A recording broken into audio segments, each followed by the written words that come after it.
ये Republic day parade वाला जो पार्ट है, छोटा सा पार्ट है, एक्चुअली इसलिए लिया है क्योंकि आजकल यूपीएससी क्या करने लगा है, इस टाइप के क्वेश्चंस भी बनाने लगा है।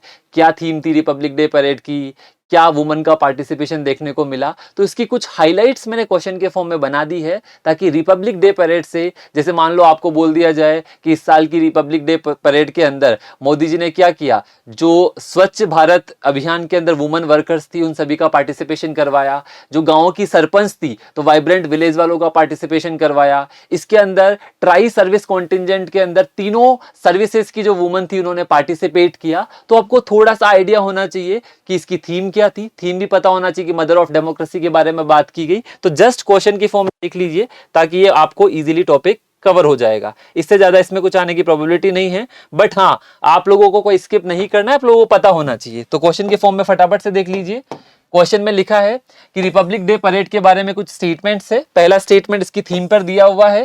थीम क्या लिखा हुआ है, Bharat the mother of democracy, ये थीम लिखा है। दूसरा स्टेटमेंट लिखा है कि ये पहली बार हुआ है जब फर्स्ट एवर पार्टिसिपेशन देखने को मिला है किसका, ट्राई सर्विस वुमन कॉन्टिजेंट, मतलब तीनों सर्विसेज से बेसिकली वुमन का पार्टिसिपेशन देखने को मिला है, 48 वुमन ईच सर्विस से। तो 48 इंटू 3 बेसिकली आप करोगे तो अराउंड 144 वुमन ने पार्टिसिपेट किया था। और इस बार की जो शुरुआत हुई थी वो मिलिट्री बैंड से नहीं हुई थी, इस बार बेसिकली हमारे जो देसी वाद्य यंत्र है ना उनका यूज किया गया था, जैसे नाद स्वरम का यूज किया गया था। तो थोड़ा सा ट्रेडिशनल से हटके, जो ट्रेडिशनल होता था उसको हटके उन्होंने चेंज किया। और थर्ड लिखा है the list of special guest include sarpanch of vibrant villages, तो वाइब्रेंट विलेजेस के सरपंच को भी बुलाया गया। तो ध्यान रखना इसके तीनों स्टेटमेंट करेक्ट है, इतना आप लोगों को ध्यान रखना है।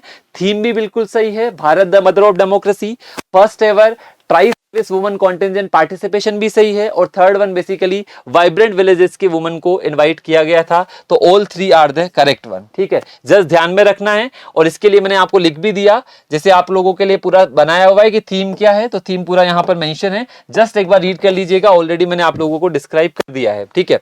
इसके अलावा मैंने आपको बता दिया टोटल 144 वुमन थी तीनों सर्विसेज से मिला के, और 48 पर्सनल फ्रॉम द ईच आपकी सर्विस से, ये भी ध्यान रखना। और ये बोला मैंने, इस बार जो स्टार्ट किया गया था मिलिट्री बैंड से नहीं किया गया, वुमन को आगे लाया गया। और वुमन में बेसिकली नगाड़ों के साथ, शंख था इसके अंदर, आपके नाद स्वरम थे, नगाड़ास थे, इसके साथ बेसिकली इसकी शुरुआत की थी, जो ट्रेडिशनली नहीं होती थी। तो उसमें भी चेंज देखने को मिला, वो चेंज मैंने आप लोगों को बता दिया। एक और क्वेश्चन यहां से आप देख सकते हो, लगभग 13,000 स्पेशल गेस्ट बुलाए गए थे। इसमें मैंने बोला जो वाइब्रेंट विलेजेस के सरपंच थे उनको भी बुलाया गया, जो इंडियन पेटेंट और कॉपीराइट होल्डर्स थे जिन्होंने डिफरेंट गवर्नमेंट स्कीम्स में काफी अच्छा काम किया है, उनको भी बेसिकली यहां पे स्पेशल इन्वाइटी के रूप में बुलाया गया।